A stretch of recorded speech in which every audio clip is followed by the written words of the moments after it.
హరే కృష్ణ. అందరికీ కూడా మన భాగవతం మొత్తం కార్యక్రమానికి స్వాగతం అండి. కార్యక్రమం మొదలు పెట్టుకునే ముందు ప్రార్థనలు చేద్దాము. ఓం నమో భగవతే వాసుదేవాయ. ఓం నమో భగవతే వాసుదేవాయ.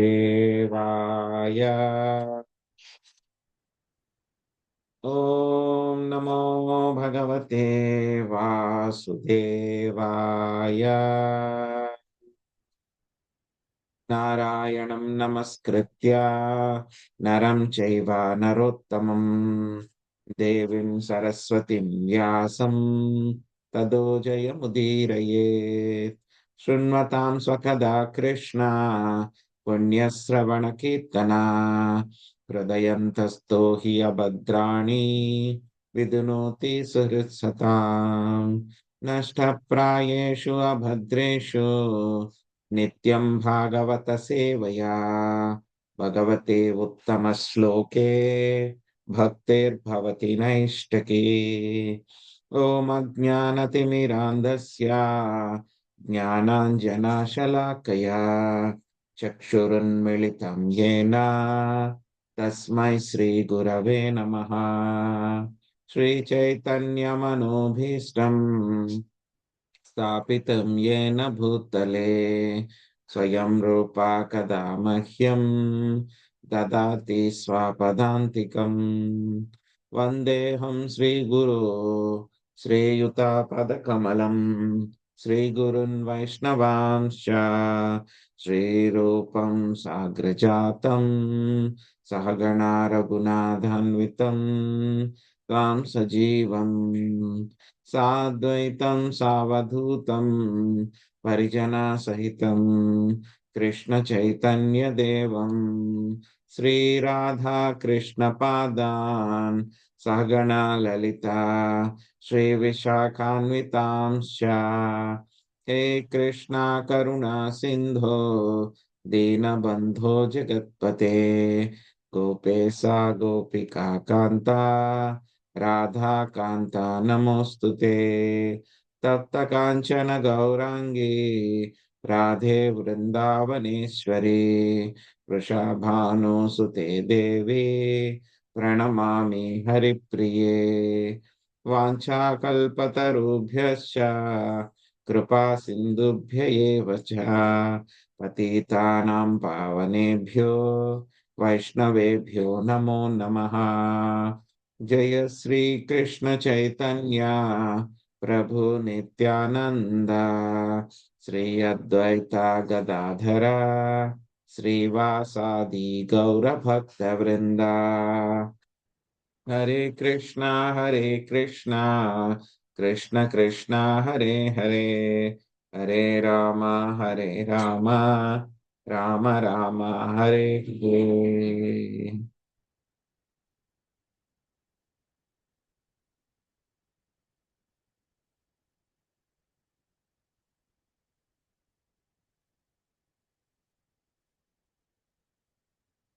హరే కృష్ణ. సో ఈరోజు మనం శ్రీమద్ భాగవతము దశమ స్కందము 13వ అధ్యాయంలో 54వ శ్లోకం నుంచి నేర్చుకోవడానికి ప్రయత్నిద్దాము. ఈ యొక్క అధ్యాయం పేరు గోపబాలురను గోవత్సములను బ్రహ్మదేవుడు అపహరించుట.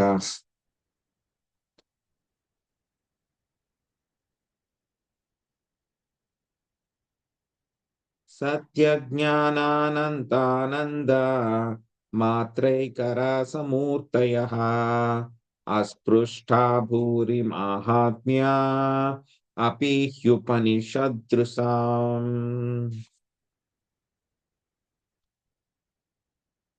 మంజుల మాతాజీ మీరు అనువాదము తర్వాత భాష్యంలో ప్రకటించును వరకు చదవండి. జి లక్ష్మీ మాతాజీ సత్యం బ్రహ్మం అనే ఆ యొక్క పారాగ్రాఫ్ ఉంది, 2వ పారాగ్రాఫ్, అది మొత్తం చదవండి. సుబ్రామే ప్రభుజీ మీరు గంభీర మగ్ను వరకు 3వ పారాగ్రాఫ్ చదవండి. తర్వాత 4వ పారాగ్రాఫ్ 5వ పారాగ్రాఫ్ వాసవి మాత చదవండి.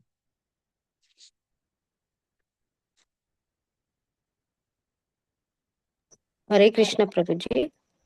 విష్ణుమూర్తులందరూ జ్ఞానానంద పూర్ణులు కాల ప్రభావమునకు అతీతులు నైన సత్యానంద రూపులను కలిగి ఉండిరి. ఉపనిదర్శులకు జ్ఞానులైనను వారి అనంత మహిమను సృజింపజాలరు. భాష్యము: కేవలము శాస్త్రజ్ఞానము వేద జ్ఞానము చేత భగవంతుని ఎరుగుటకు సాధ్యపడదు.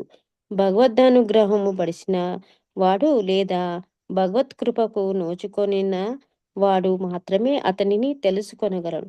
ఈ విషయము ఉపనిషత్తుల ముండకోపనిషత్తు 3.2.3 యందు వివరించబడినది.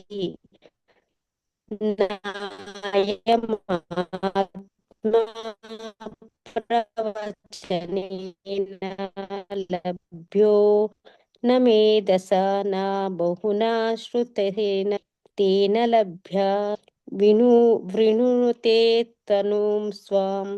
భగవంతుడు చతురమైన వాక్యమునచే గాని విస్తారముగు బుద్ధిచే గాని అధికమైన శ్రవణముచే గాని లభ్యము కాడు. తాను ఎంచుకొనిన వానికి అతడు లభ్యమగును. అట్టి వ్యక్తికే దేవదేవుడు తన నిజ రూపమును ప్రకటించు. హరే కృష్ణ ప్రభు. హరే కృష్ణ ప్రభుజీ, దండవత్ ప్రణామాలండి. సత్యం బ్రహ్మ ఆనంద రూపం అని బ్రహ్మమునకు ఒక వివరణము వసగబడినది. అనగా బ్రహ్మము పరమసత్యము పూర్ణానందము అయ్యున్నది. పరబ్రహ్మమగు విష్ణువు యొక్క రూపములు ఒక్కటేనను భిన్నముగా ప్రకటమై ఉన్నవి. కానీ బ్రహ్మముచే ప్రకటమయ్యడి వైవిధ్యమును ఉపనిషదనుయాయులు ఎరుగజాలరు. బ్రహ్మము పరమాత్ముడనడి తత్వములు కేవలము భక్తి ద్వారానే నిజమునకు అవగతము కాగలవని ఇది నిరూపించుచున్నది. స్వయముగా భగవంతుడే దీనిని శ్రీమద్ భాగవతమునందు ధ్రువపరిచినాడు. భక్త్యా హమేకయా గ్రాహ్య 11.14.21. బ్రహ్మము దివ్య రూపధారి అని ధ్రువపరచుటకు శ్రీల విశ్వనాథ చక్రవర్తి ఠాకూరులు శాస్త్రము నుండి పలు విషయములను ఉదహరించిరి.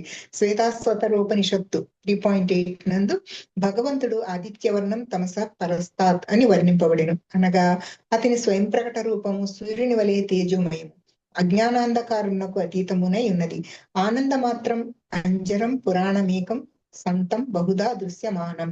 భగవంతుడు ఆనందమయుడు, దుఃఖలేశము లేనివాడు. పురాణ పురుషుడైనను అతడెన్నడును వృద్ధుడు కాడు. ఒక్కడే అయినను అతడు వివిధ రూపములలో అనుభూతమగును. సర్వే నిత్యాః శాశ్వతస్య దేహాస్తస్య పరాత్మనః. ఆ పరమ పురుషుని రూపములన్నీ శాశ్వతములు. మహావరాహ పురాణము. పురుషోత్తముడు హస్తపాదములతోనూ ఇతర దేహ లక్షణములతోనూ రూపసహితుడై ఉండును. కాని అతని కరచరణములు భౌతికములు కావు. కృష్ణుని లేదా బ్రహ్మము యొక్క రూపము భౌతికము కాదని భక్తులు ఎరిగియుందురు. పైగా బ్రహ్మము దివ్య రూపమును కలిగి ఉన్నాడు. భక్తితో దాని యందు సంలగ్నమైనప్పుడు మనుజుడు ఆ దేవదేవుణ్ణి ఎరుగగలడు. ప్రేమాంజనచురిత భక్తి విలోచనేన.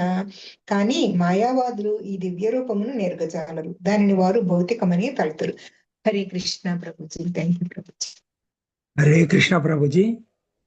భగవంతుని దివ్య రూపములు ఎంత మహిమాన్వితములనగా ఉపనిషద అనుయాయులకు నిరాకారవాదులు వాటిని ఎరగగలిగినంతటి జ్ఞానమును కలిగి ఉండరు.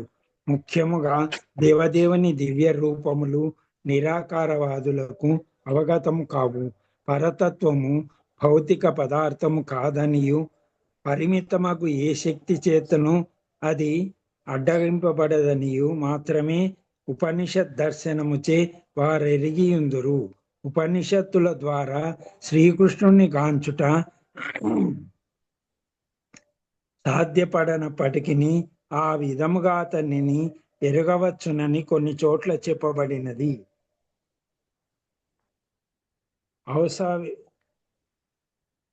ఔసవిషదం పురుషం, అతడు ఉపనిషత్తులచే తెలియబడును. దీని భావమేమనగా మనుజుడు వేద జ్ఞానముచే పవిత్రుడైనప్పుడు భక్తి యోగావగాహనలో ప్రవేశించును. మద్భక్తిం లభతే పరాం. తచ్శ్రద్ధానామునయో జ్ఞాన వైరాగ్యయుక్తయా పశ్యంత్యాత్మని చాత్మానం భక్త్యా శృత గృహీతయా. జిజ్ఞాసు లేదా ముని జ్ఞాన వైరాగ్యయుక్తుడై వేదాంత శృతి ద్వారా తాను శ్రవణం చేసి ఉన్న విధముగా భక్తియుత సేవ నొనరించును. పరతత్వమును అవధూతమును అనుభూతమునర్చుకొనును. భాగవతము 1.2.12 శృత గృహీతయ అనగా వేదాంత జ్ఞానమే గాని ఏదో మానసిక కల్పనము కాదు. శృత గ్రహీత అనున్నది గంభీరమగు జ్ఞానము. హరే కృష్ణ ప్రభుజీ. హరే కృష్ణ ప్రభుజీ. విష్ణువు సత్య జ్ఞాన నందనిధి అని ఆ విధముగా బ్రహ్మ అనుభూతమునర్చుకొనెను. అతడు ఈ 3 దివ్య లక్షణములను గూడియుండి ఉపనిషాదినుయాయులకు పూజాధ్యేయమై ఉన్నాడు. గోవత్స గోపబాలురు విష్ణు రూపములుగా మారినది ఏవో కొన్ని శక్తులు కలిగిన యోగి లేదా దేవత ప్రదర్శించునట్టి మాయచే కాదు. విష్ణు రూపములుగా మారిన గోవత్స గోపబాలురు విష్ణు మాయా ప్రదర్శనము కాదు. వారు సాక్షాత్తుగా విష్ణువే అయి ఉన్నారు. విష్ణువు విష్ణు మాయ యొక్క గుణములు అగ్ని ఉష్ణముల యొక్క గుణముల వంటివి. ఉష్ణమునందు అగ్ని యొక్క లక్షణము ఉన్నది, కానీ ఉష్ణము అగ్ని కానేరదు. గోవత్స గోపబాలురి యొక్క విష్ణు రూపములు ఉష్ణము వంటివి గాక సాక్షాత్తుగా అగ్ని వంటివై ఉన్నవి. అనగా అవన్నీయును నిజముగా విష్ణు రూపములే అయి ఉన్నవి. వాస్తవమునకు సత్య జ్ఞానానంద పూర్ణత్వమే విష్ణువు యొక్క గుణము. నానా రూపములలో ప్రతిబింబం చెడి భౌతిక పదార్థములు వేరొక ఉదాహరణముగా ఇచ్చట చెప్పుకొనవచ్చును. ఉదాహరణకు పలు జలపాత్రలలో సూర్యుడు ప్రతిబింబించినప్పుడు ఆ సూర్య ప్రతిబింబం నిజమైన సూర్య రూపములు కావు. జలపాత్ర యందలి సూర్య ప్రతిబింబం సూర్యుని వలనే గోచరించినను దాని నుండి అసలైన వెలుగు వేడి లభించదు. కానీ ఇచ్చట శ్రీకృష్ణుడు ధరించిన ప్రతి రూపము పూర్ణ విష్ణువై ఉండెను. శ్రీమద్ భాగవతమును జనులు ప్రతిరోజు తప్పక అధ్యయనం కావింపవలెను. అప్పుడు అన్ని విషయములు స్పష్టపడగలవు. ఏలయన శ్రీమద్భాగవతము సమస్త వేదసారమై ఉన్నది. నిగమ కల్పతరోర్గలితం ఫలం. అది ఆత్మానుభూతిని బడిసియున్న స్థితిలో వ్యాసదేవునిచే రచించబడినది. మహాముని కృతే. కనుక శ్రీమద్ భాగవతమును ఎంత ఎక్కువ అధ్యయనం చేసినచో అంత ఎక్కువగా దాని జ్ఞానము బోధపడగలదు. భాగవతం నందలి ప్రతి శ్లోకము దివ్యమైనది. Hare Krishna Prabhuji. Thank you Prabhuji. So మనం ఇక్కడ ఆ విష్ణు రూపాలు, సో ఏ విష్ణు రూపాలు? గోపబాలురు గోవత్సాలు అందరూ కూడాను బ్రహ్మదేవుడు చూస్తూ ఉండగానే వాళ్ళందరూ కూడా విష్ణు రూపాలు తీసుకున్నారు. ఆ వచ్చినటువంటి విష్ణు రూపాలు వాళ్ళు వైకుంఠంలో వాళ్ళకి సారూప్యముక్తి పొందినటువంటి నిత్యముక్తా జీవులు కాదు. వాళ్ళందరూ కూడా ఎవరు? డైరెక్ట్ గా వాళ్ళు విష్ణుమూర్తులే, విష్ణు తత్వాలే వాళ్ళు. సో వాళ్ళ గురించి, ఆ యొక్క విష్ణుమూర్తుల గురించి మనకి 51, 52, 53, 54 శ్లోకాల్లో చెప్పడం జరిగింది. మొదటి 3 శ్లోకాలు మనం చూసాం. సో 51వ శ్లోకంలో ఏం చెప్పబడింది? ఆ విష్ణుమూర్తులందరూ కూడా స్థావర జంగమాలు ఎవరైతే ఉన్నారో, జీవులు ఎవరైతే ఉన్నారో వాళ్ళందరి చేత కూడా అర్చింపబడేటువంటి వాళ్ళు. సో ఎలా అర్చిస్తూ ఉంటారు? వాళ్ళ యొక్క స్థాయిలను బట్టి వాళ్ళందరూ కూడా అర్చిస్తూ ఉంటారు. కానీ విష్ణుమూర్తులందరూ కూడా ప్రతి ఒక్క విష్ణుమూర్తి యొక్క స్వరూపము కూడా స్థావర జంగమాది స్థాయిలో ఉన్నటువంటి జీవులందరూ కూడా అర్చించేటువంటి వాళ్ళు. మళ్ళీ ఆ విష్ణుమూర్తులందరూ కూడా పరిపూర్ణంగా ఉండేటువంటి వాళ్ళు.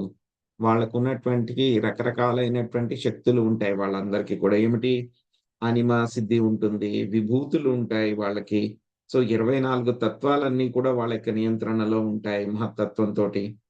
మళ్ళీ ఆ యొక్క విష్ణుమూర్తులందరూ కూడాను కాలము చేత అర్చింపబడుతూ ఉంటారు. ఎవరి చేత అర్చింపబడుతూ ఉంటారు?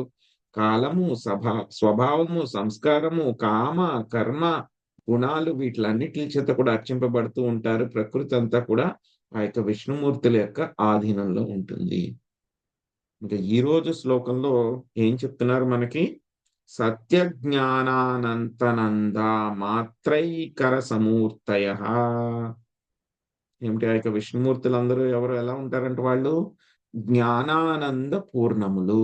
జ్ఞానము, ఆనందం పూర్ణములు. ఇంకేం చెప్తున్నారు? కాల ప్రభావానికి అతీతులు. ఇంకా సత్య ఆనంద రూపాలని కలిగి ఉన్నారు.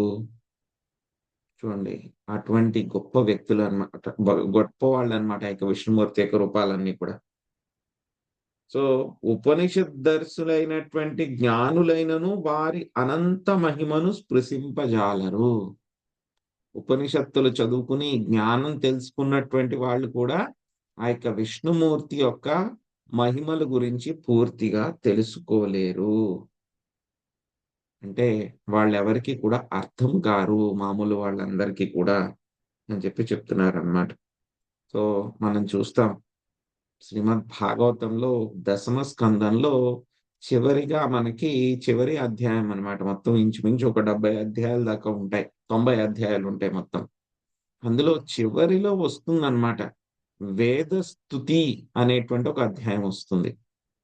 సో అందులో మొత్తం 4 వేదాలు పర్సానిఫైడ్, ఎందుకంటే వేదాలన్నీ కూడా పర్సానిఫైడ్, ఒక రూపం ఉంటుంది. ఆ 4 వేదాలు కూడా వచ్చి శ్రీకృష్ణ భగవానుడిని ప్రార్థనలు చేస్తాయి అన్నమాట. సో వాటికి ఎసెన్స్ ఏమిటి, అందులో చెప్పినటువంటి ఒక విషయం ఏమిటి, మేము కూడా మిమ్మల్ని అర్థం చేసుకోలేము అని చెప్పి వేదాలు మూర్తీభవించినటువంటి వ్యక్తులు వాళ్ళు వచ్చి చెప్తూ ఉంటారు, మేము మిమ్మల్ని అర్థం చేసుకోలేమయ్యా అని చెప్తూ ఉంటారు. సో వేదాలే వచ్చి ఆ విధంగా మిమ్మల్ని మేము అర్థం చేసుకోలేము అని చెప్తున్నాయి అని అంటే కనుక ఆ వేదాలు చదువుకున్నటువంటి వ్యక్తులకి ఇంకేం అర్థం అవుతాడు ఆయన? అర్థం అవని ఎవరు. సో ముండకోపనిషత్తులో కూడా అదే విషయాన్ని చెప్పారనమాట. సో భగవంతుడు చాలా తెలివైనటువంటి వ్యాఖ్యానం చేత గాని, బుద్ధి చేత గాని, శ్రవణం చేత గాని లభ్యం కాడు. మరి ఎలా వస్తాడు ఆయన, ఎలా దొరుకుతాడు అంటే కనుక యశోదమాత దామోదర్లలో చూపించింది కదా. సో దామోదర్లలో యశోదమాతకు చూపించాడు, 2 ఇంచులు తగ్గు అవుతుంది. అందులో ఏమిటి, మొదటి ఇంచు ఏమిటి, మొదటి అంగుళం ఏమిటి, మన ప్రయత్నము. 2వ అంగుళం ఏమిటి, భగవంతుడి యొక్క కరుణ. ఆ 2 ఉంటే మాత్రమే మనము ఆయన గురించి తెలుసుకోగలము. లేకపోతే కనుక ఆయన ఏం చేస్తారు, యోగమాయ అనేటువంటి నాహం ప్రకాశ సర్వస్య యోగమాయా సమావృత మూఢోయం నాభిజానాతి లోకోమామజం అవ్యయం. సో నేను అందరికీ కూడా ప్రకటితం అవ్వను, నేను నాహం ప్రకాశ సర్వస్య యోగమాయ సమావృత. యోగమాయ అనేటువంటి ఒక తెర వేసేసుకుంటాను నేను, కాబట్టి ఎవరికి కూడా నేను అర్థం కాను. ఎవరికి అర్థం అవుతాడు మరి ఆయన అనేటువంటిది కొద్దిసేపట్లో మనం చూద్దాం. సో అర్థం అవ్వాలి అంటే కనుక ఆయన సెలెక్ట్ చేసుకుంటారు, చుంచుంకి అంటారు కదా, ఆయన సెలెక్ట్ చేసుకుంటారు ఎవరికి నేను అర్థం అవ్వాలి, ఎవరికి కరుణ చూపించాలి, ఎవరికి ఎంత కరుణ చూపించాలి అనేటువంటి కూడా. ఆయన సంపూర్ణ స్వతంత్రుడు కాబట్టి ఆయన ఇష్టం అది. మనం ఆయన్ని డిమాండ్ చేయలేము, నాకు ఇవ్వాల్సిందే అని చెప్పి మనం ఏమీ డిమాండ్ చేయలేము. మరి ఆయన ఎలా లొంగుతాడు, దేనికి లొంగుతాడు ఆయన అంటే కనుక ఆయన కేవలము భక్తియుత సేవ, ప్రేమ భక్తికి మాత్రమే ఆయన శరణాగతుడవుతాడు. సో ఆయనలో మనలో ఏదో ఒక క్వాలిటీ ఆయనకి నచ్చాలి. సో కాబట్టి భక్తి సిద్ధాంత సరస్వతి ఠాకూర్ కూడా అదే విషయాన్ని చెప్తారనమాట. మనము భగవంతుడి దర్శనం చేసుకోవడానికి ఆతృతతో ఉండకూడదు, కానీ ఏం చేయాలి, మనం ఎంతగా సేవ చెయ్యాలి అని అంటే కనుక భగవంతుడే మనల్ని చూడ్డానికి వచ్చేంతటి సేవ మనం చెయ్యాలి అని చెప్తూ ఉంటారన్నమాట. ఇక్కడ బ్రహ్మము అని అంటే కనుక దానికి ఏమిటి, సత్యం బ్రహ్మ ఆనంద రూపం, సచ్చిదానంద విగ్రహము. బ్రహ్మం అనేటువంటిది ఏంటి, పరతత్వము, పరమసత్యము, పూర్ణానందము. ఇక్కడ మనం గుర్తుపెట్టుకోవాల్సింది ఇంకొక విషయం ఏముంది, శ్రీల ప్రభుపాదుల వారి గురించి అన్నమాట. ఈ అధ్యాయం గురించి ఆయన కామెంటరీ చెప్తూ ఉన్నప్పుడు శ్రీల ప్రభుపాదుల వారి యొక్క పరిస్థితి ఏమిటి, శ్రీల ప్రభుపాదుల వారు అప్పటికే ఆయన ఆహారం తీసుకోవడం మానేశారు. ఆయన చాలా నీరసపడిపోయారు. ఆయన ఇంకా సరిగ్గా ఆయన ఆహారం కూడా తీసుకోవట్లేదు, నీరసపడిపోయాడు, మాట కూడా రావట్లేదు ఆయనకి. సో మొత్తం అందరూ కూడా, ఇంకా భక్తులందరూ కూడా వచ్చేసారు, డివోటీస్, ఆయనకి శిష్యులందరూ కూడా వచ్చేసారు. ఇంకా ప్రభుపాద్ గారు వెళ్ళిపోతారేమో అని భయంతో ఉన్నారు. ఆ వీడియోలు ఉంటాయి మనకి యూట్యూబ్ లో, మీరు కూడా చూడవచ్చు. సో ఆయన చనిపోతూ కూడా ఆయన ఏం చెప్తున్నారు, కామెంటరీ చెప్తూ ఉంటారు శ్రీమద్ భాగవతం. ఇద్దరు భక్తులు ఉంటారు. ఒక భక్తులు సంస్కృత్ చెప్తూ ఉంటారు. ఇంకొక భక్తులు రాస్తూ ఉంటారు, చదువుతూ ఉంటారన్నమాట. సో ఆ సంస్కృత పదాలకి ఆయన భాష్యం చెప్తూ ఉంటారు, అర్థం చెప్తూ ఉంటారు, కామెంటరీ కూడా చెప్పారు. చనిపోయేటప్పుడు ఎలా ఉంటుందండి పరిస్థితి? చాలా మంది చనిపోయేటప్పుడు రకరకాల వ్యక్తులు మనం చూసుంటాం. ఎలా ఉంటారు వాళ్ళు చనిపోయేటప్పుడు? ఇంకా ఇంచుమించు వాళ్ళేం మాట్లాడలేరు ఇంకా. కానీ ఇక్కడ ప్రభుపాద్ గారి యొక్క లీల చూడండి. ఆయన యొక్క కాన్షియస్‌నెస్ చైతన్యం ఎలా ఉంది అనంటే గనక, ఈ యొక్క శ్లోకంలో ఆయన రాసినటువంటి భాష్యం చూడండి ఏ క్వాలిటీలో ఉందో. ఇది అర్థం చేసుకోవడానికే మనకి చాలా సమయం పడుతుంది. చదివినా సరే 2, 3 సార్లు చదివినా సరే అర్థం చేసుకోవడానికి సమయం పడుతుంది. అది ప్రభుపాద్ గారు ఎప్పుడు రాస్తున్నారు? ఆయన డెత్ బెడ్ మీద ఉన్నప్పుడు, చనిపోయే సమయంలో ఉన్నప్పుడు. That is Srila Prabhupad. So ఇక్కడ ఆయన ఏం చెప్తున్నారు? ఇక బ్రహ్మం గురించి పరమ సత్యము, పూర్ణానందము అయి ఉన్నారు. సో శ్రీమద్ భాగవతంలో చెప్పడం జరిగింది, కేవలం భక్తులు మాత్రమే నన్ను అర్థం చేసుకోగలరు. సో ఇంకా చాలా ఇక్కడ రెఫరెన్స్‌లన్నీ కూడా ఇచ్చారు. ఏం చెప్తున్నారు? ఆదిత్యవర్ణం తమస పరస్తాత్. సో సూర్యునిలాగా ఆయన స్వయం ప్రకటిత రూపము, తేజోమయము, అజ్ఞానాంధకారానికి అతీతమై ఉంటాడాయన. సో భగవంతుడు ఆయన విష్ణుమూర్తి యొక్క రూపాల గురించి చెప్తున్నారు. ఆయన ఆనందమయుడు, దుఃఖలేశము లేనటువంటి వాడు, పురాణ పురుషుడు, ఎన్నడూ వృద్ధుడు కాడు. ఒక్కడే అయినను అతడు వివిధ రూపములో అనుభూతమగును. ఆ రూపములన్నీ కూడా ఏమిటి? శాశ్వతములు. సో అన్ని కూడా ఏమిటి? ఆ రూపాలన్నీ కూడాను స్వరూపం ఉంటుంది. సో హస్తములు, పాదములతో అన్ని దేహ లక్షణాలు ఉంటాయి. సో ఆయన యొక్క స్వరూపం అనేటువంటిది ఏమిటి? భౌతికము కానే కాదు. ఆయన యొక్క కరము, చరణాలు ఇవన్నీ కూడా భౌతికం అనేటువంటిది కానే కావు. భక్తులందరికీ కూడా యొక్క విషయం తెలుసు. ఆయన దివ్య రూపాన్ని కలిగి ఉంటాడు. భక్తితోటి, భగవంతుడితోటి మనం ఆయన్ని కనెక్ట్ చేసుకోగలిగినప్పుడు, ఆయనతోటి సంలగ్నమైనప్పుడు మాత్రమే మనం ఆయన గురించి తెలుసుకోగలము. ఆయన్ని ప్రేమతో ఉంటే మాత్రమే, ప్రేమతో ఆయన్ని చూస్తూ ఉంటే, వీక్షణ ఉంటే మాత్రమే మనం ఆయన్ని చూడగలము. మాయావాదులు ఎంత గ్రంథాలు చదివినా, శాస్త్రాలు చదివినా, ఎంత ఈ యొక్క సాహిత్యాన్ని వాళ్ళు మాటల్ని పైకి కిందకి వేసి, తిరిగేసి, మరగేసి రాసిన అర్థాలు తీసినా సరే, వాళ్ళు ఎప్పటికీ కూడా శ్రీకృష్ణ భగవానుడి యొక్క కరస్పర్శ పాద పద్మాల దగ్గరికి చేరుకోలేరు వాళ్ళు. ఎందుకంటే వాళ్ళ బేసిక్ ఫండమెంటలే రాంగు. వాళ్ళకు ఉన్నటువంటి సూత్రమే రాంగు, తప్పది. ఏంటా సూత్రము? ఆయన యొక్క రూపం భౌతికము అని అనుకుంటారు కాబట్టి వాళ్ళు ఎప్పుడు కూడా ఆయన్ని చేరుకోలేరు. సో ఇంకా నిరాకారవాదులకి ఆయన అర్థమే అవ్వడంట. ఆయన దివ్య రూపాలు నిరాకారవాదులకి అర్థమే అవ్వవు. ఎప్పుడైతే కనుక వీళ్ళందరూ మాయావాదులు, నిరాకారవాదులు వీళ్ళందరూ ఉంటారు కదా, వాళ్ళందరూ ఏం చేస్తూ ఉంటారంటే కనుక ఇక తర్కం చేస్తూ ఉంటారు. శుష్క తర్కం, డ్రై స్పెక్యులేషన్ అంటారు. చేస్తూ ఉంటారు. అది కాదు, ఇది కాదు, అలాగా, ఇలాగా అని చెప్పి లాజిక్ బాగా ఎక్కువైపోతుంది అన్నమాట వాళ్ళకి. లాజిక్ ఎక్కువైపోతే కనుక వాళ్ళకి ఇంకేం చేయాలో అర్థం అవ్వదు. అర్థం అవ్వకపోతే కనుక వాళ్ళు ఏం చేస్తారు? శ్రీమద్ భాగవతం తీస్తారు. శ్రీమద్ భాగవతం మనకు తెలిసి ఏంటి? శ్రీమద్ భాగవతం పిబత భాగవతం రసమాలయం. భాగవతం తీసినప్పుడు వాళ్ళకి చాలా జ్యూస్ ఉంటుంది, ఇందులో చాలా బాగుంటుంది వాళ్ళకి. భాగవతం చదువుతూ ఉంటే కనుక మనసుకు కూడా స్వాంతన అనేటువంటిది లభిస్తూ ఉంటుంది. కానీ ఏంటంటే కనుక వాళ్ళకి ఆ సూత్రం వాళ్ళు తప్పుగా పెట్టుకున్నారు కదా వాళ్ళు. స్వామి యొక్క రూపం భౌతికం అని చెప్పి సూత్రం పెట్టుకున్నారు కాబట్టి శ్రీమద్ భాగవతంలో ఆయన చెప్పినటువంటి యొక్క రూపాలు, వర్ణన, ఆయన చేసినటువంటి లీలలు, భక్తులతోటి ఆయన చేసినటువంటి లీలలు, భక్తులకి ఆయనకి మధ్యలో ఉన్నటువంటి ప్రేమ వినిమయము, ఇవన్నీ కూడా చూసి వాళ్ళకి అర్థమే అవ్వదన్నమాట వాళ్ళకి. ఎందుకంటే వాళ్ళ బేసిక్ కాన్సెప్ట్ ఏమిటి? ఆయనకి రూపమే లేదు అనేటువంటిది వాళ్ళ యొక్క కాన్సెప్ట్. కానీ ఏంటి? భగవంతుడు ఇంతలాగా అందరితో ప్రేమ వినిమయం చేస్తూ ఉన్నారు, లీలలు ప్రదర్శిస్తూ ఉన్నారు, రకరకాల అవతారాలు తీసుకుంటూ ఉన్నారు. సో ఎంత ప్రయత్నించినా సరే వాళ్ళకి ఈ యొక్క విషయాలు అర్థం అవ్వవు. సో ఉపనిషత్తుల ద్వారా శ్రీకృష్ణుణ్ణి చూడడం అనేటువంటిది కూడా సాధ్యపడదు అని చెప్పి చాలా చోట్ల చెప్పడం జరిగిందనమాట. ఇప్పుడే చెప్తున్నాం కదా, వేద జ్ఞానాలు కూడా వచ్చి చెప్తాయి. 4 వేదాలు కూడా వచ్చి ఆయనకి స్తోత్రాలు చేస్తాయి, ప్రార్థనలు. వేదస్తుతి అని వస్తుంది. వేదాలకి అర్థం అవట్లేదంటే కనుక మరి ఆ వేదాలు చదువుకున్నటువంటి వాళ్ళకి ఆయన ఎలాగ అర్థం అవుతాడు? ఆయన ఎలాగ వాళ్ళు అనుభవంలోకి తెచ్చుకోగలుగుతారు?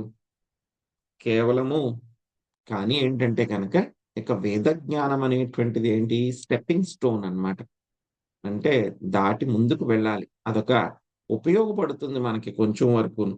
అంతేగాని కేవలం వేద జ్ఞానం దగ్గరే ఆగిపోతే కనుక మనం ఆయన్ని తెలుసుకోలేం. వేద జ్ఞానం మనకుండి ఆ తర్వాత మనం భక్తి కూడా చేస్తూ ఉంటే కనుక భక్తి యోగావహంలో ప్రవేశిస్తే మాత్రమే మనకి ఆయన లభ్యుడవుతాడు.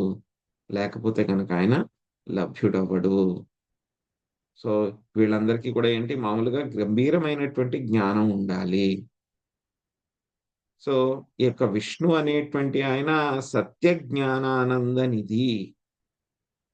సత్య జ్ఞానానంద నిధి అన్నమాట ఆయన. సో మొత్తం అన్ని దివ్య లక్షణాలు కూడా ఆయనకు ఉంటాయన్నమాట వాళ్ళకి. సో యొక్క విష్ణుమూర్తులందరూ కూడా మారిన ఈ యొక్క గోపబాలురు గోవత్సాలందరూ కూడా విష్ణుమూర్తి మారినటువంటి వాళ్ళందరూ కూడా ఏమీ విష్ణుమాయ ఏమీ కాదు. ముందే చెప్పుకున్నాం, వాళ్ళకు వాళ్ళు నిత్యముక్త జీవులు కాదు, వైకుంఠంలో సారూప్యముక్తి పొందినటువంటి వాళ్ళు కాదు. వాళ్ళందరూ కూడా శ్రీకృష్ణ భగవానుడికి విష్ణు తత్వ అంశాలే. వాళ్ళందరూ కూడా ఏ కేటగిరీలోకి వస్తారు? విష్ణు తత్వ కేటగిరీలోకి వస్తారు. అంటే విష్ణువు వేరే రూపాల్లో ప్రకటితం అవడం కూడా కాదు, స్వయంగా వాళ్ళందరూ కూడా విష్ణువు యొక్క రూపాలే, విష్ణువులే వాళ్ళందరూ కూడా. విష్ణు తత్వ కేటగిరీ అన్నమాట వాళ్ళందరూ కూడా. ఎలా ఉంటే మనకి వీటి గురించి మనము చెప్పుకున్నాం. మనం దీపాంతర సో బ్రహ్మ సంహితలో వస్తుంది కదా, ఒక దీపం నుంచి ఇంకొక దీపము, ఒక క్యాండిల్ నుంచి ఇంకొక క్యాండిల్ వెలిగిస్తే కనుక ఎలా ఉంటుందో అలాగా వీళ్ళందరూ కూడా సమానమైనటువంటి క్యాండిల్స్ అన్నమాట. కానీ ఒక్కొక్క అవతారంలో ఒక్కొక్క లీలకి ఎంతవరకు అయితే కనుక శక్తి ప్రదర్శనం అవుతుందో అంతవరకు మాత్రమే శక్తి ప్రదర్శన చేస్తారు. ఎలా అయితే కనుక మన ఇంట్లో కూడా చూడండి, ఏముంటాయి, ట్రాన్స్ఫార్మర్ దగ్గర నుంచి అన్ని పవర్ కనెక్షన్స్ ఉంటాయి. అన్ని కనెక్షన్స్ ఉంటాయి. ప్రతి కనెక్షన్ లో కూడా చాలా చాలా శక్తి ఉంటుంది. ట్రాన్స్ఫార్మర్ దగ్గర ఎంతైతే శక్తి ఉందో అంత శక్తి ఉంటుంది ప్రతి పాయింట్ లో కూడా. కానీ ఏమవుతుంది, ఆ పాయింట్ లో మనం పెట్టినటువంటి అవుట్పుట్ ను బట్టి ఆ యొక్క శక్తి ప్రదర్శన ఉంటుంది. ఒక చిన్న బల్బ్ ఉందనుకోండి, దాంట్లో మనం 0 క్యాండిల్ బల్బ్ పెట్టాం, ఎంత వెలుతురు వస్తుంది? కొంచెమే వస్తుంది. అదే ఒక 60 వాట్ బల్బ్ పెట్టాం, ఇంకా ఎక్కువ వస్తుంది. ట్యూబ్ లైట్ పెట్టాం, ఇంకా ఎక్కువ వెలుగు వస్తుంది. ఒక పెద్దది బయట చాలా పెద్ద పెద్ద లైట్స్, ఒక 2000 వాట్స్ లైట్స్ అవి కూడా పెట్టాం, చాలా ఇంకా వెలుగు వస్తుంది. అదే అక్కడ హీటర్ పెట్టాం, లేకపోతే ఏసీ పెట్టుకున్నాం, ఇంకా ఎక్కువ కన్జంప్షన్ ఉంటుంది, ఎక్కువ పవర్ ఇంకా చూపిస్తుంది.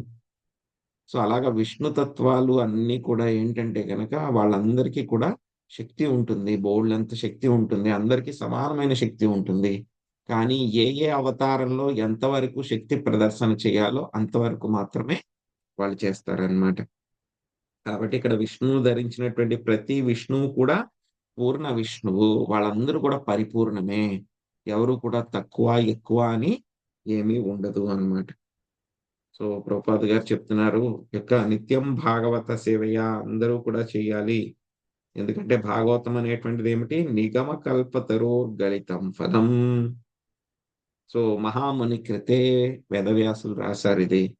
సో కాబట్టి ఎంత అధ్యయనం చేస్తే గనక మనకంతటి జ్ఞానం వస్తుంది, ఎంత ప్రతి శ్లోకము కూడా మనకి దివ్యమైనటువంటిది అని చెప్తున్నారు అనమాట. ఇప్పుడు మళ్ళీ ఇది అయిపోయిన తర్వాత ఇప్పుడు మళ్ళీ 55వ శ్లోకం నుంచి 64వ శ్లోకం వరకు కూడా బ్రహ్మగారు ఆ యొక్క శ్రీకృష్ణ భగవానుడి యొక్క గొప్పతనము, బృందావన వాసులు బృందావనం యొక్క గొప్పతనాన్ని గురించి ఆయన కీర్తిస్తూ ఉంటారన్నమాట. సో ఆయన ఏం చూశారు అనేటువంటిది మనం ఒక్కొక్క శ్లోకంలో చూద్దాం. ఏవం సకృద్దదర్శాచ పరబ్రహ్మాత్మనోఖిలాన్ యస్య భాసా సర్వమిదం విభాతి సచరాచరం. భవాని మాతాజీ అనువాదం భాషించదండి. హరే కృష్ణ ప్రభుజీ. ఎవని శక్తిచే చరాచర జీవ సమేతమగు ఈ విశ్వము ప్రకటమయ్యను అట్టి పరబ్రహ్మమున విధముగా బ్రహ్మదేవుడు గాంచెను. అదే సమయమున అతడు గోవత్స గోపబాలులను భగవదంశులుగా కూడా దర్శించను. భాష్యం. ఏ విధముగా శ్రీకృష్ణుడు ఈ విశ్వమునంతటిని నానా రీతిలో పోషించునో ఈ సంఘటన ద్వారా బ్రహ్మదేవుడు గాంచగలిగాను. శ్రీకృష్ణుడే సమస్తమును ప్రకటము చేయను కనుక సర్వము గోచరమవుచున్నది. హరే కృష్ణ. తతోతి కుతుకో ధృత్యా స్థిమితైకాదశేంద్రియః తద్దామ్నా భూదజస్తూష్ణీం పూర్తేవ్యంతేవ పుత్రికా. లక్ష్మీపార్వతి మాతాజీ మీరు అనువాదము భాష్యంలో మొదటి పారాగ్రాఫ్ చదవండి. మల్లేశ్వరి మాతాజీ మీరు రెండో పారాగ్రాఫ్ చదవండి. యస్తు నారాయణం దేవం దగ్గర నుంచి. హరే కృష్ణ. అప్పుడు ఆ విష్ణుమూర్తుల యొక్క తేజ ప్రభావముచే ఏకాదశేంద్రియములు ఆశ్చర్యముచే శుభితములై దివ్యానందముచే శబ్దములు కాగా బ్రహ్మదేవుడు గ్రామదేవత సన్నిధిలో బాలుని చేతిలోని మట్టి బొమ్మ వలె మౌనము వహించెను. భాష్యము. దివ్యానందము వలన బ్రహ్మస్తబ్దుడయ్యను. ముఖ్యంతి యత్పూరయ ఆశ్చర్యముతో అతని ఇంద్రియములు మ్రాన్పడగా అతడు ఏమియును పలుకజాలకపోయెను, ఏదియును చేయజాలకపోయెను. కేవలము తానే పరమశక్తిమంతుడని తలచి బ్రహ్మదేవుడు తన్ను దేవదేవునిగా భావించెను. కానీ ఇప్పుడు ఆ గర్భము అనగగా అతడు తిరిగి దేవతలలో ఒకనిగా అయ్యెను. అతడు దేవతలలో ముఖ్యమైన వాడు కావచ్చును, కానీ కేవలము దేవతయే అయి ఉన్నాడు కనుక బ్రహ్మను కృష్ణునితో గాని నారాయణునితో గాని పోల్చరాదు. బ్రహ్మరుద్రులైనను నారాయణునితో పోల్చరాదన్నచో ఇతరులను గూర్చి వేరుగా తెలుపునదేమున్నది. హరే కృష్ణ ప్రభుజీ. ధన్యవాదాలు. హరే కృష్ణ ప్రభుజీ. ధన్వత్ ప్రణామాలు.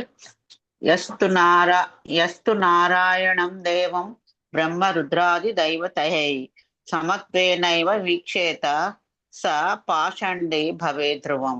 బ్రహ్మరుద్రుల వంటి దేవతలను నారాయణుతో సమానమని భావించే వారిని నిక్కముగా అపరాధి అని తలంచవలను. దేవతలను నారాయణుతో సమానం చేయరాదు. శంకరాచార్యులు కూడా దీన్ని నిషేధించరే. నారాయణ పరోవ్యక్తాత్. అంతేగాక ఏకో నారాయణ ఆసీన బ్రహ్మ నేచానః అని కూడా వేదమునందు పేర్కొనబడినది. అనగా సృష్టి ఆరంభమున కేవలము నారాయణుడే ఉండెను.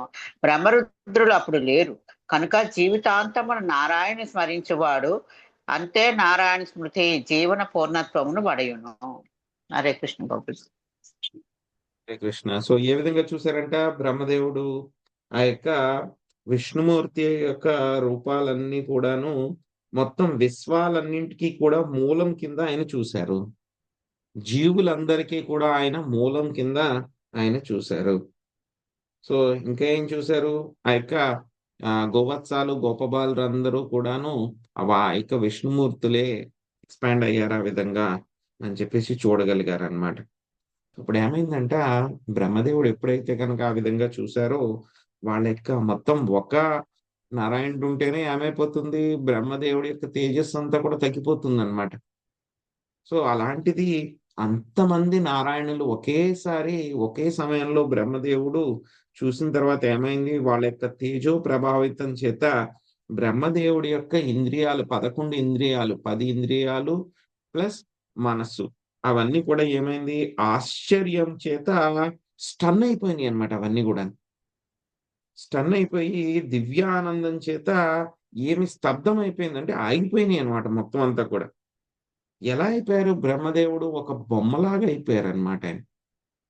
సో మనం కూడా చూడండి, సడన్ గా ఏదైనా జరిగింది అనుకోండి ఏమైపోతుంది, ఒక్కొక్కసారి యాక్సిడెంట్ అలాంటివి ఏమైనా జరిగితే కనుక మనం కూడా స్టన్ అయిపోతాం.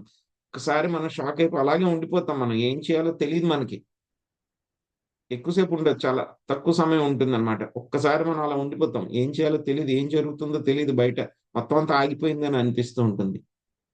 అలాగా బ్రహ్మదేవుడు కూడా ఏమయ్యారు, మొత్తము స్టన్ అయిపోయారు ఆయన. సో బ్రహ్మదేవుడు ఏమనుకున్నారు, ఆయన నేనే చాలా శక్తివంతమైనటువంటి దేవతను అని చెప్పేసి ఆయన అనుకున్నారు. కానీ ఏమైపోయింది, ఆయన యొక్క గర్వం అంతా కూడా ఇప్పుడు పటాపంచలైపోయింది. ఆయన కేవలం ఒక దేవత. దేవతల్లో ఉన్నతమైనటువంటి వ్యక్తి కావచ్చు.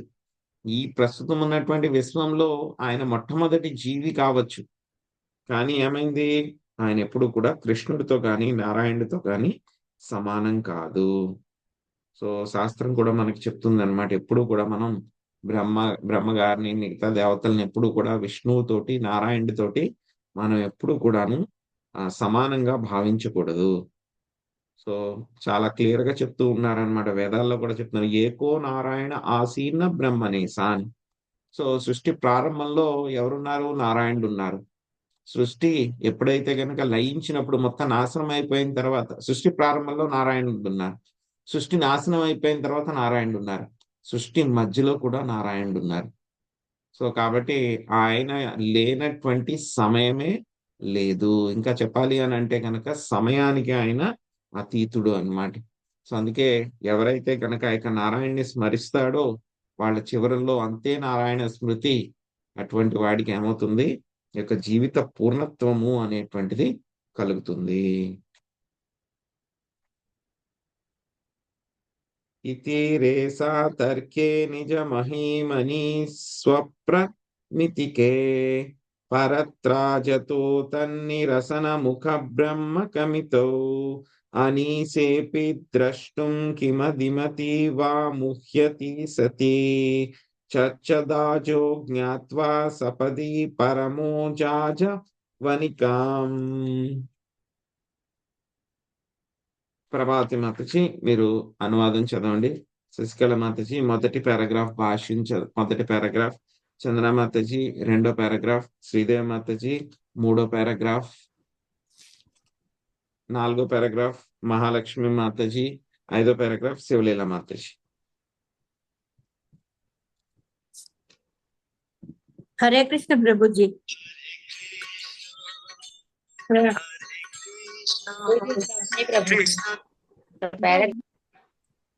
హరే కృష్ణ.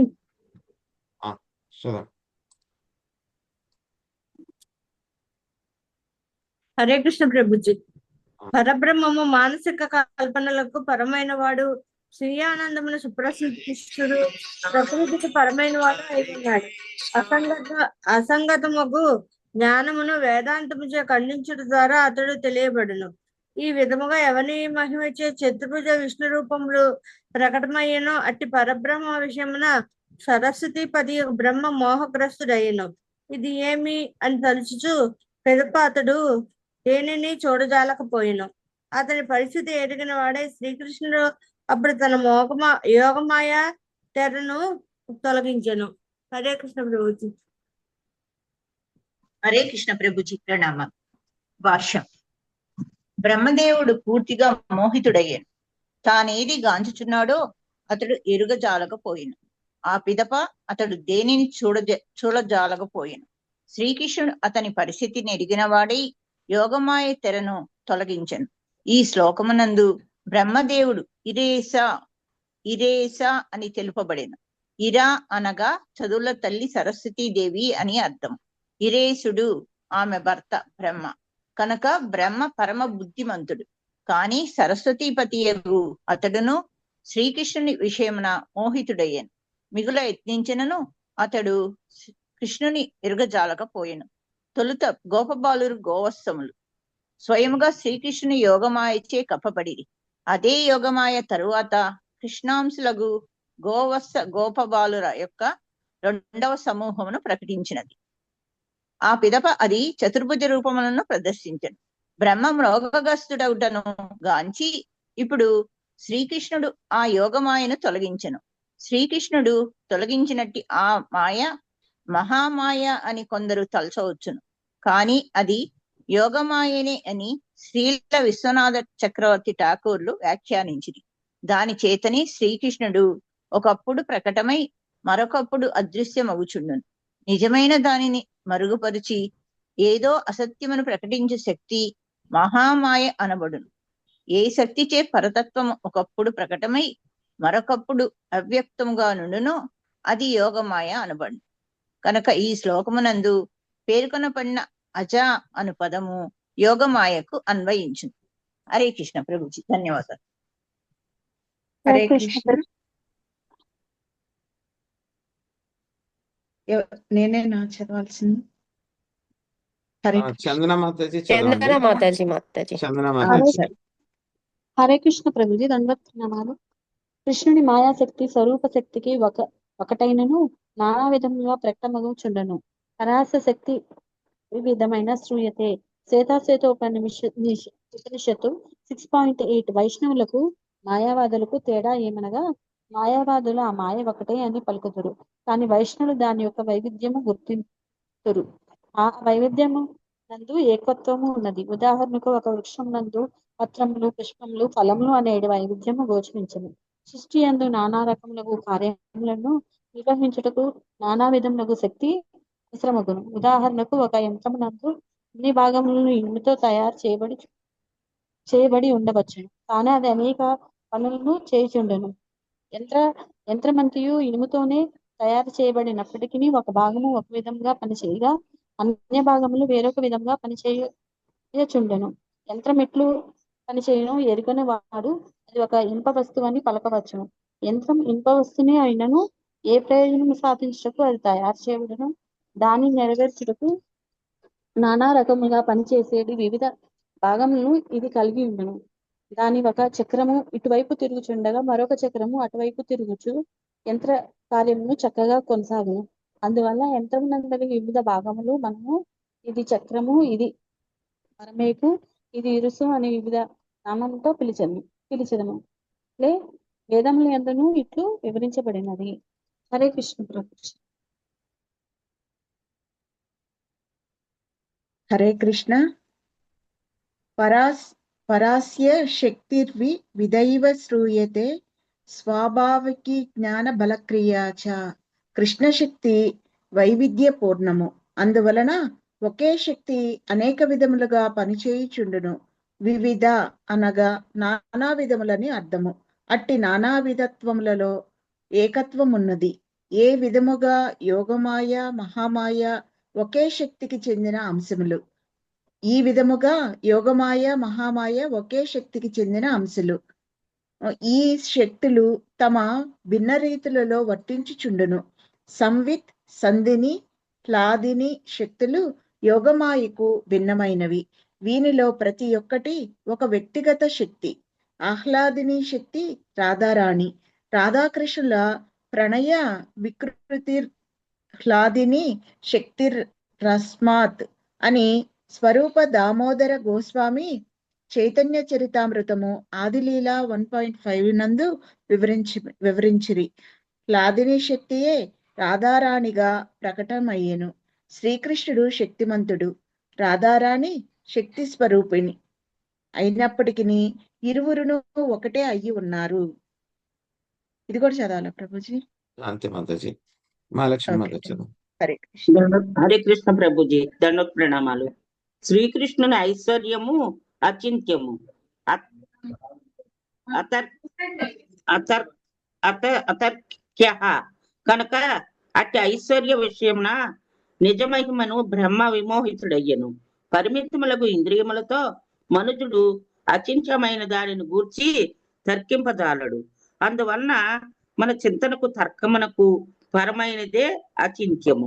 దేనిని గూర్చి మనం ఆలోచింపజాలకున్నను తప్పక అంగీకరింపవలసి ఉండును, అది ఏ అచింత్యమనబడును.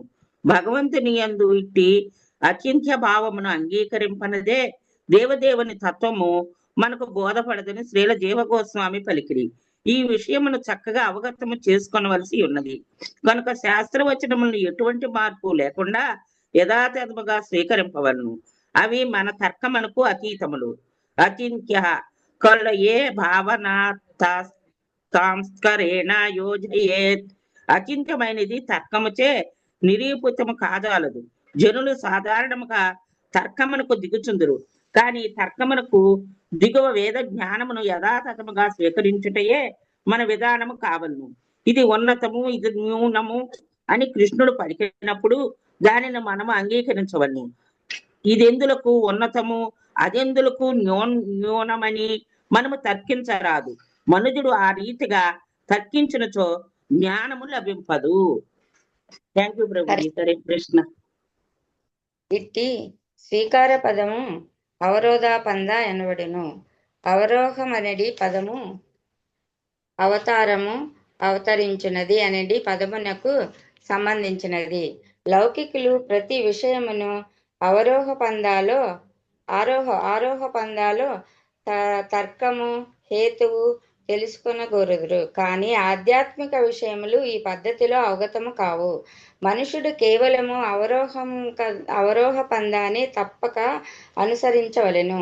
అనగా అతడు పరంపరా విధానమును చేపట్టవలెను.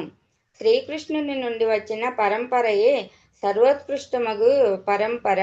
ఏవం పరంపరా ప్రాప్తం.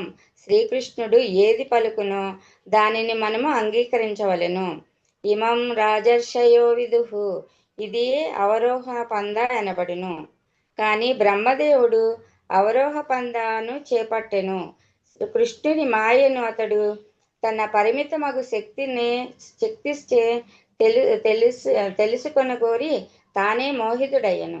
నాకు కొంత జ్ఞానం ఉన్నది అని తలచుచు ప్రతి ఒక్కడు తనకున్నట్టి జ్ఞాన విషయమున ఆనందించుచుండును. కానీ కృష్ణుని ముందు ఈ భావన నిలవజాలదు. ఏలయనగా కృష్ణుని ఎన్నడూను ప్రకృతి పరిధిలోనికి తీసుకొని రాగజాలడు. మనుజునికి శరణాగతి తప్ప గత్యంతరమే లేదు. ఏ తాంస్తేన యోజయేత్. ఈ శరణాగతియే కృష్ణగతి చిత్తులను మాయావాదుల నుండి వేరుపరచును.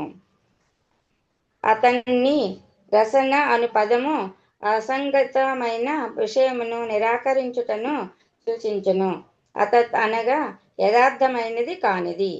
అస్థూల మవన్హస్త్వ మదీర్ఘం అని బ్రహ్మము ఒకప్పుడు వర్ణింపబడును.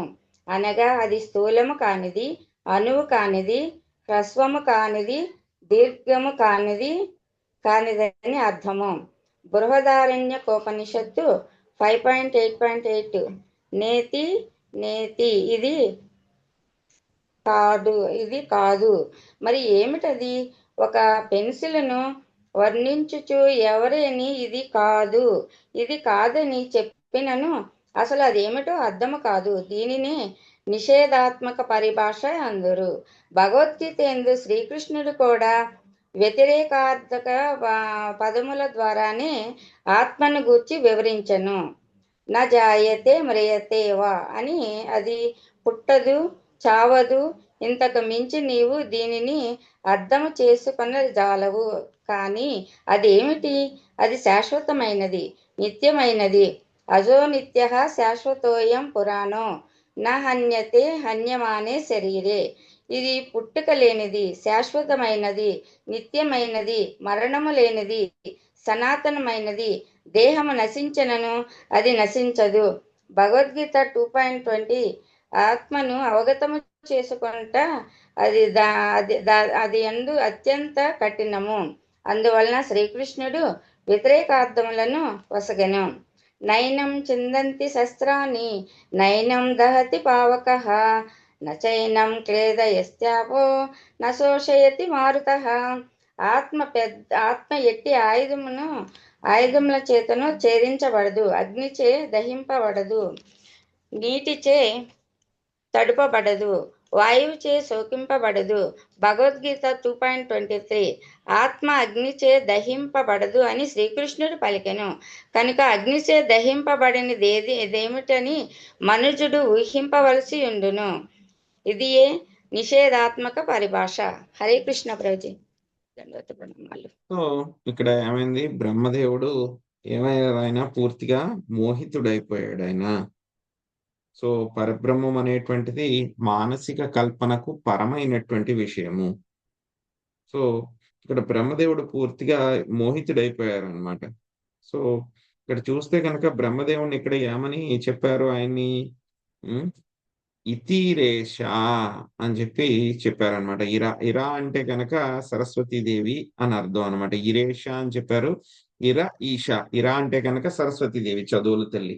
మొత్తం మనందరికీ కూడా జ్ఞానం ఇచ్చేది ఆవిడే అన్నమాట. అందుకే మనం కూడా భాగవతము నేర్చుకునేటప్పుడు మొత్తం మొదట్లో మనం ఎవరెవరికి నమస్కారాలు చేస్తాము? వ్యాసదేవుడికి నమస్కారం చేస్తాం, సరస్వతీదేవికి నమస్కారం చేస్తాం మనము. ఆ తర్వాత నరనారాయణ ఋషులకి వాళ్ళిద్దరికి కూడా మనం నమస్కారాలు చేస్తాం అన్నమాట. సో ఆ సరస్వతీదేవికి ఎవరైనా భర్త అంటే కనుక ఏమిటి, తెలివితేటల్లో ఆయన చాలా బుద్ధిమంతుడు అన్నమాట. ఆయన చాలా తెలివి ఉన్నటువంటి వాడు. కానీ అటువంటి సరస్వతీదేవి పతి కూడా శ్రీకృష్ణుడి యొక్క విషయంలో ఆయన మోహితుడైపోయారు. మనం చెప్పుకున్నాం ఇంతకు ముందే. బలరాముడు కూడా ఆయన కూడా మోహితుడైపోయారు శ్రీకృష్ణుడి యొక్క మాయ వలన. ఒక 5-6 రోజుల ముందు మాత్రమే తెలిసింది బలరాముడికి ఇదంతా కూడా బ్రహ్మగారికి చేయడం కోసం అని చెప్పేసి ఇలా చేస్తున్నారు ఈయన అని చెప్పేసి 5-6 రోజుల ముందే తెలిసింది బలరాముడికి. ఎందుకలా తెలిసిందంటే కనుక బలరాముడికి కూడా కొంతమంది వాళ్ళ యొక్క స్నేహితులు ఉంటారు. సో వాళ్ళు కాదు అని చెప్పి తెలిస్తే కనుక ఆయన కూడా కొంచెం వాళ్ళ విరహాన్ని వస్తుంది ఆయనకి బలరాముడికి అని చెప్పేసి శ్రీకృష్ణుడు బలరాముడికి కూడా తెలియకుండా యొక్క మాయనంతా కూడా ఆయన నడిపించడం జరిగిందనమాట. సో కాబట్టి బలరాముడు కూడా తెలియలేదు, బ్రహ్మగారికి ఇంకా తెలియలేదు. ఆయన యొక్క మనమున్నటువంటి విశ్వంలో చాలా తెలివైనటువంటి వ్యక్తి ఎవరు అంటే కనుక బ్రహ్మదేవుడు. ఆయనకి కూడా తెలియలేదు. సో బ్రహ్మదేవుడికే తెలియలేదంటే కనుక ఇంకా ఇంద్రుడు, చంద్రుడు, మనలాంటి మానవ మాత్రులు అల్పులం మనం అందరం కూడా చెప్పాలంటే కనుక మనకేం తెలుస్తుంది ఆయన గురించి? ఆయన మాయ ముందు మనం ఏం అర్థం చేసుకోగలము? సో ఎంత ప్రయత్నం చేసినా సరే బ్రహ్మగారికి కృష్ణు గురించి ఆయన తెలుసుకోలేకపోయారు. అలాగే ఉండిపోయారు, స్తబ్దంగా ఉండిపోయారు, స్టన్ అయిపోయారు. సో ముందుగా ఏం చేశారు ఆయన? గోవత్సాలు గోపబాలురు ఆయన యొక్క మాయ వలన యోగమాయ చేత కప్పబడ్డారు. యోగమాయ అంటే కనుక అది బ్రహ్మదేవుడి ద్వారానే ఆయన కప్పేలాగా చేశారు ఆయన. ఆ తర్వాత ఏమైంది? వాళ్ళు ఒక గ్రూప్ అక్కడ ఉన్నారు ఆల్రెడీ. మళ్ళీ రెండో గ్రూప్ ని ఆయన ఏం చేశారు? ప్రకటితమయ్యేలాగా చేశారు. గోవత్సాలు గోపబాలురు 1 సంవత్సరం పాటు ఆయనకి లీల అంతా చేశారు. మళ్ళీ ఇప్పుడు బ్రహ్మదేవుడు చూస్తూ ఉండగానే ఆ గోవత్సాలు గోపబాలురు అందరూ కూడా నారాయణులు అయిపోయారు అందరూ కూడా. సో అప్పుడు చతుర్భుజ రూపాలను ప్రదర్శించారు. సో ఈ విధంగా ఎప్పుడైతే కనుక చూసారో బ్రహ్మదేవుడు స్టన్ అయిపోయారో, అయిపోయిన తర్వాత ఇంకా ఈయన స్టన్ అయిపోతున్నాడు, ఈయనకేం అర్థం అవట్లేదు అని చెప్పి, పరమాత్మ కదా ఆయనకి అంత తెలుస్తుంది కాబట్టి చెప్పుకున్నాం కదా ఇప్పుడేమన్నా నాహం ప్రకాశ సర్వస్య యోగమాయ సమావృత. ఆయన ఏం చేశారు? ఆ యొక్క యోగమాయ కట్టెన్ని ఆయన తొలగించారనమాట. తొలగిస్తే కనుక అప్పుడు బ్రహ్మదేవుడు ఆయన అర్థం చేసుకోగలరు. సో ఇక్కడ ఉన్నటువంటిది ఏంటి? యోగమాయ మాత్రమే అన్నమాట. సో ఇక్కడ మహామాయకి యోగమాయకి ఉన్నటువంటి తేడా ఏమిటి అనేది ప్రభుపాద్ గారు భాష్యంలో చాలా చక్కగా ఇచ్చారు డెఫినేషన్. సో మనకు కూడా ఎలాగ అర్థం చేసుకోవాలనేటువంటిది. సో మహామాయ అంటే కనుక ఏమిటంటే కనుక ఏమవుతుంది? నిజమైనటువంటి దాన్ని దాచిపెట్టేసి అసత్యమైనటువంటి దాన్ని బయటికి చూపిస్తూ ఉంటుంది. నిజమైనటువంటి వాటిని దాచేసి అసత్యమైనటువంటి వాడిని చూపిస్తే కనుక అదేమిటి? మహామాయ. మరి యోగమాయ అంటే కనుక ఏం చేస్తుంది? యోగమాయ ఒక్కొక్కసారి వ్యక్తమవుతూ ఉంటుంది, మళ్ళీ ఒక్కొక్కసారి అవ్యక్తమవుతూ ఉంటుంది. ఇక పరతత్వం ఏమవుతుంది? ఒక్కొక్కసారి ప్రకటితమవుతుంది, ఒక్కొక్కసారి అవ్యక్తము కనబడదు అనమాట. అది యోగమాయ అన్నమాట. శ్రీకృష్ణుడి యొక్క రూపాలన్నీ కూడాను ఏమిటి? అవన్నీ కూడా ఎలా వచ్చినాయి? స్వరూప శక్తి. సో ఇక వైష్ణవులకి మాయావాదులకి తేడా ఏమిటి అని చెప్పి ప్రభుపాద్ గారు చాలా చక్కగా చెప్పారు ఒక ఎగ్జాంపుల్ తోటి అన్నమాట. ఇప్పుడు ఒక మిషన్ ఉంది. మిషన్ లోను మనం చూస్తాం, చిన్నపిల్లవాడికి చూపించామనుకోండి, ఇది చూడరా ఇది ఒక మిషన్ అంటే కనుక వాడికి ఇంజనీర్ కాదనుకోండి, వాడు ఏమనుకుంటాడు? వాడు అలా చూస్తాడు, ఏముంది ఇది మిషనే, అవంతా కూడా దేంతో తయారు చేశారు? ఇనుముతోటి తయారు చేశారు, లేకపోతే ఉక్కుతోటి తయారు చేశారు, అన్నీ ఒకటే అని అనుకుంటాడు. వాడికేమీ తేడా ఉండదు, ఇందులో వైవిధ్యం ఏమీ ఉండదు. వాడి యొక్క దృష్టికోణం అలాగే ఉంటుంది. అదే ఒక ఇంజనీర్ని తీసుకొచ్చారనుకోండి, ఒక మెకానికల్ ఇంజనీర్ కానీ ఆటోమొబైల్ ఇంజనీర్ కానీ ఆ మిషన్ తీసుకొచ్చి చూసారనుకోండి, ఆయన చూస్తాడనమాట, రకరకాల పార్ట్ల పేర్లు చెప్తాడు. ఇది ఫ్లై వీల్ అంటాడు, లేకపోతే ఫ్రంట్ వీల్ అంటాడు, లేకపోతే బేరింగ్ అంటాడు, లేకపోతే బెల్ట్ అంటాడు, దాంట్లో రకరకాల అరేంజ్మెంట్స్ అన్ని కూడా ఉంటాయి. మళ్ళీ బాల్ బేరింగ్ అంటాడు, ఏవో ఉంటాయి, మొత్తం అన్ని రకరకాల అవన్నీ కూడా చూస్తాడు. ఇది ఇలా పనిచేస్తుంది, ఇది ఇలా తిరిగితే కనుక ఇది కుడివైపుకి తిరిగితే ఇది ఎడమవైపుకి తిరుగుతుంది, ఇది ఎడమవైపు తిరిగింది కాబట్టి ఇది కుడివైపుకి తిరుగుతుంది, చివరిగా ఇలా రిజల్ట్ వస్తుంది. సో ఇవన్నీ కూడా వాడికి తేడా తెలుస్తుంది, అవన్నీ కూడా చూడగలుగుతాడు ఇంజనీర్ అయితే కనుక. కానీ మామూలు వ్యక్తికి అయితే కనుక ఏమి చదువుకోనటువంటి వాడు, ఏముంది అంత ఇనప మొక్కే కదా. ఎవరైనా ఒక వ్యక్తి ఉన్నాడు అనుకోండి, మనకి ఇక స్క్రాప్ అంతా కూడా తీసుకుని వెళ్ళేటువంటి వస్తువులు వస్తూ ఉంటారు.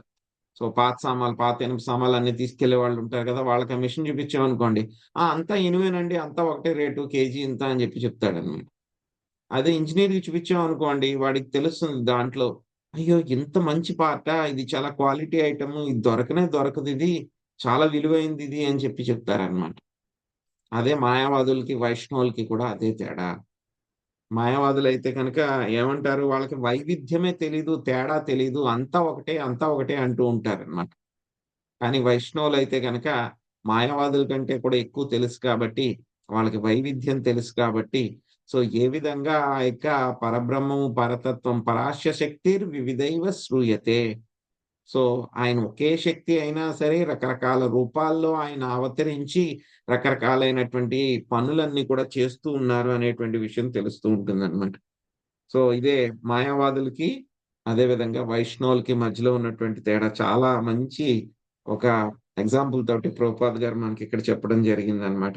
అవన్నీ కూడా శక్తులన్నీ కూడా ఎలా ఉంటాయి, రకరకాలుగా పనిచేస్తూ ఉంటాయి. ప్రభుపాద్ గారు దీనికి కూడా ఒక ఎగ్జాంపుల్ చెప్తారు. మన ఇంట్లో కరెంట్ వస్తుంది, కరెంట్ వచ్చినప్పుడు ఏమవుతుంది, ఆ కరెంట్ తోటి మనం ఒక్కొక్కసారి ఏం చేస్తాము, లైట్ వేసుకుంటే కనుక మనకి లైట్ వస్తుంది. ట్యూబ్ లైట్ లో వేస్తే, స్విచ్ ఆన్ చేస్తే లైట్ వస్తుంది. అదే మనము ఫ్యాన్ వేసుకున్నాం అనుకోండి, ఏమొస్తుంది, మనకి గాలి వస్తుంది. అదే మనం ఇంకో స్విచ్ చేసాం అనుకోండి, ఏమవుతుంది, ఎయిర్ కండిషనర్ ఆన్ అయ్యి చల్ల గాలి వస్తుంది, మొత్తం రూమ్ అంతా చల్లగా అవుతుంది. అదే మనము బాత్రూమ్ లో మనం గీజర్ ఆన్ చేసుకున్నాం అనుకోండి, ఏమవుతుంది, వేడి నీళ్ళు వస్తాయి మనకి. శక్తి అంతా ఒకటే మనకి, విద్యుత్ శక్తి అంతాను. కానీ ఏమవుతుంది, రకరకాల రూపాల్లో రకరకాల పనులు, రకరకాల ఫలితాలన్నీ కూడా మనకి వస్తూ ఉన్నాయి. అలాగే శ్రీకృష్ణ భగవానుడు కూడా ఆయన పరమ శక్తివంతుడు. సో ఆయన రకరకాలైనటువంటి రూపాల్లో ఆయన యొక్క శక్తి అనేటువంటిది ప్రకటితమవుతూ ఉంటుంది. సో ఆయనకు ఉన్నటువంటి శక్తులు ఎన్నో రకాలైనటువంటి శక్తులు ఉంటాయి. కానీ ఏంటంటే కనుక బ్రాడ్ కేటగిరీస్ గా డివైడ్ చేస్తే కనుక ఒకటి బహిరంగ శక్తి, ఒకటి అంతరంగ శక్తి. మళ్ళీ అంతరంగ శక్తిలో కూడా మళ్ళీ 3 రకాలు ఉంటాయి, హ్లాదిని, సంవిద్, సంధిని శక్తులు అన్నమాట. సో శ్రీకృష్ణ భగవానుడు ఆయన శక్తివంతుడు, రాధారాణి శక్తి స్వరూపిణి, ఆవిడ ఆహ్లాదిని శక్తి అన్నమాట. సో ఆయన యొక్క శక్తుల గురించి మనకి భగవద్గీతలో చెప్పినప్పుడు ఏం చెప్తారు, అర్జున మొత్తం అంతా కూడా ఎక్స్ప్లెయిన్ చేసేస్తారు. ఆయన చేసేసిన తర్వాత అర్జున ఇంకా వీటన్నిటి గురించి కూడా చెప్పాల్సినటువంటి అవసరం ఏముంది, నాకున్నటువంటి శక్తుల్లో ఒక చిన్న అంశ చేతనే నేను ఈ భౌతిక ప్రపంచాన్ని అంతటినీ కూడా నడిపిస్తున్నాను అని చెప్తారు ఆయన. చిన్న అంశ అంటే కనుక ఒక చిన్న పోర్షన్, ఒక 1% కంటే కూడా తక్కువ అన్నమాట. దాంతో నేను భౌతిక ప్రపంచాన్ని అంతటి నుంచి, ఇంకా ఆయన దగ్గర ఎన్ని రిజర్వ్ శక్తులు ఉన్నాయనేటువంటిది ఎవరికి తెలీదు, అన్లిమిటెడ్ అన్నమాట. సో ఐశ్వర్య విషయంలో బ్రహ్మగారు విమోహితుడు అయిపోయారు, కానీ ఎవరు కూడా ఆయన గురించి తెలుసుకోలేరు. ఆయన యొక్క పరతత్వం అనేటువంటిది ఏమిటి, అచింత్య, మనకు అర్థం అవ్వదు. ఇక్కడ 2 రకాలైనటువంటి జ్ఞానాన్ని అర్థం చేసుకునేటువంటి పద్ధతులు 2 ఉంటాయి అన్నమాట. ఒకటి ఆరోహ పంథ, రెండవది అవరోహ పంథ. ఆరోహ అంటే కనుక ఎక్కడం, పైకి ఎక్కడం. అవరోహ అంటే కనుక పైనుంచి కిందకి రావడం. సో ఆరోహ పంథ అంటే కనుక ఏమిటి, మనం కింద నుంచి ఒక్కొక్క దాన్ని కూడా తెలుసుకుంటూ పైకి వెళ్ళడానికి ప్రయత్నిస్తాం అన్నమాట. సో ఎలా అంటే కనుక మూలం ఏమిటి అని చెప్పి తెలుసుకోవాలి అని అంటే కనుక ఏం చేస్తారు, సో ఒక వ్యక్తిని అడుగుతారు, మీ నాన్నగారు ఎవరు, ఆ నాన్నగారి దగ్గరికి వెళ్ళి మళ్ళీ మీ నాన్నగారు ఎవరు అని అడుగుతారు, మళ్ళీ ఇంకో నాన్నగారు మీ నాన్నగారు ఎవరు, అలా ఒక్కొక్కరిని అడుగుతూ పైకి వెళ్ళడానికి ప్రయత్నిస్తూ ఉంటారు. కానీ దీంట్లో ఉన్నటువంటి సమస్య ఏమిటి, ఒక స్థాయికి వెళ్ళిన తర్వాత లింక్ కట్ అయిపోతుంది, మనకు తెలీదు. ఎక్కడి నుంచి మూలము, అందరికీ శ్రీకృష్ణ భగవానుడు మూలమా కాదా అని చెప్పి తెలుసుకోవాలనుకోండి, మనం ఇలాగా సెర్చ్ చేసుకుంటూ కింద నుంచి వెళ్ళాలి, ఆరోహ పంతాలో వెళ్ళాలి అంటే కనుక మనకు తెలియదు. కానీ మనకి శాస్త్రం ఏం చెప్తుంది? మనకి అవరోహ పంతాలో చెప్తుంది. శ్రీమద్ భాగవతం ఏ విధంగా ఇక జీవులందరూ సృష్టించబడ్డారు, ఏ విధంగా భౌతిక ప్రపంచం సృష్టి జరిగింది, ఒకదాని తర్వాత ఎలా వచ్చింది అని చెప్పి అవంతా కూడా మనకు వస్తుంది. అది కూడా ఎలా వస్తుంది? జ్ఞానం మనకి అవరోహణ. అవరోహణ అంటే కనుక పైనుంచి కిందకు వస్తుంది. సో పైనుంచి కిందకు వచ్చేది ఎలా ఉంటుంది? చాలా పెర్ఫెక్ట్ గా ఉంటుంది. ఆరోహణలో మనం చేసేటువంటిది ఏమవుతుంది? ఒక స్థాయికి వెళ్ళిన తర్వాత మనకి ఇంకా లింక్ దొరకదు. కానీ పైనుంచి వస్తే మాత్రం ఆ లింక్ పెర్ఫెక్ట్ గా ఉంటుంది. కాబట్టి ఈ యొక్క అవరోహణ పంతాలో వచ్చినటువంటి యొక్క శాస్త్రాన్ని మనము స్వీకరించాలి అని చెప్పి చెప్తున్నారు అనమాట. బ్రహ్మదేవుడు ఏం చేశారు? ఆయన కింద నుంచి ఆరోహ పంతాలో వెళ్ళి తెలుసుకుందాం అని చెప్పి చూశారు. ఆయనకి తెలియలేదు, మోహితుడైపోయారు ఆయన. బ్రహ్మదేవుడే మోహితుడైపోతే కనుక ఇంకా మన పరిస్థితి ఏమిటి చెప్పండి? సో ఆయన ఇప్పుడు ఏంటి? ఇప్పుడు శ్రీకృష్ణ భగవానుడు ఆయన కర్టెన్ ఓపెన్ చేశారు కదా. నాహం ప్రకాశ సర్వస్య యోగమాయ సమావృత. ఆయనకి యోగమాయ కర్టెన్ కొంచెం తీశారనమాట. ఇప్పుడు బ్రహ్మదేవుడికి మొత్తం అంతా కూడా అర్థమవుతుంది అనమాట. కొంచెం కొంచెం అర్థమవుతుంది అన్నమాట. మాయావదులు ఏం చేస్తారు? ఇది కాదు, ఇది కాదు, ఇది కాదు, ఇది కాదు. మరి చివరికి ఏంట్రా బాబు చెప్పు అంటే కనుక వాళ్ళు చెప్పలేరు. అది కూడా శ్రీకృష్ణ భగవానుడు కూడా చెప్పారు. దీన్ని ఏమన్నారు? నేతి నేతి అనే విధంగా మనకి ఆత్మ గురించి చెప్పేటప్పుడు చెప్పారనమాట.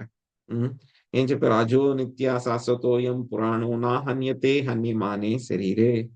పుట్టుక లేనిది, శాశ్వతమైనది, నిత్యమైనది, మరణం లేనిది, సనాతనమైనది, దేహం నశించడం నశింపదు అని చెప్పి ఆత్మ దీని చేత దహింపబడదు, ఆత్మ దీని చేత కట్ చేయబడదు, ఆత్మ గాలి చేత శోషింపబడదు, వాయు చేత శోషింపబడదు, నీటి చేత తడవబడదు అని చెప్పి ఆ విధంగా ఆత్మనంతా చెప్పారనమాట.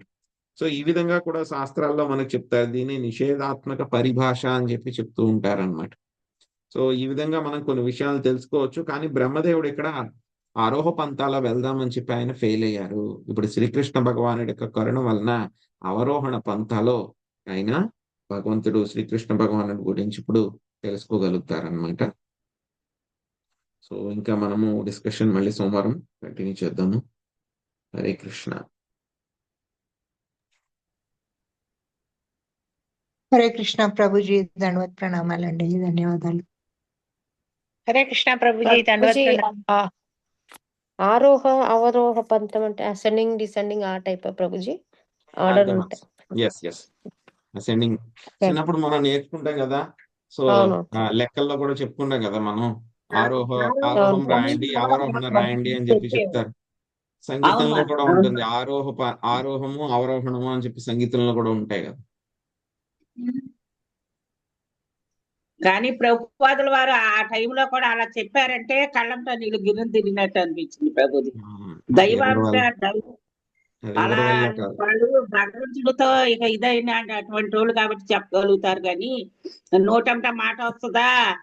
అసలు ఇంకా ఏముంటుంది ప్రభు? అసలు అంత ఇదిగా చెప్పారంటే అమ్మో భగవంతుడు. పర్టికులర్ గా ఈ చాప్టర్ అంతా కూడా ప్రభుపాద్ గారు అలాగే చెప్పారు. డెత్ బెడ్ మీద చెప్పారు చాప్టర్ అంతా. ఆ టైంలో మాటలే రావు ప్రభుజీ కొంతమందికి. అంటే అంత ఫస్ట్ మాతాజీ స్టార్ట్ చేసినప్పుడు ఈ దీనికి భాష్యం రాసినప్పుడు ప్రభుపాదుల వారు ఈ పరిస్థితి చెప్పినప్పుడు ఇది చదువుతున్న ప్రతి రోజు గుర్తొస్తుంది ప్రభుజీ. ఆ మాట అయితే చదువుతాం కదండి, మనసులో మాత్రం ప్రభుపాదుల వారు బెడ్, ఆ చుట్టూ శిష్యులు అది చూశానండి ఒకసారి, అది గుర్తొస్తుంది తప్పకుండా. అవునండి. హరే కృష్ణ. ప్రభుపాదుల వారికి ప్రభుపాదికి జై. వాంఛాకల్పతరుభ్యశ్చ కృపా సింధుభ్యేవ చ పతితానాం పావనేభ్యో వైష్ణవేభ్యో నమో నమః. అనంత కోటి వైష్ణవ వృందకి జై. ప్రభుపాదికి జై. నితాయ్ గౌర ప్రేమానందే హరి హరి. ధన్యవాదాలు. హరే కృష్ణ.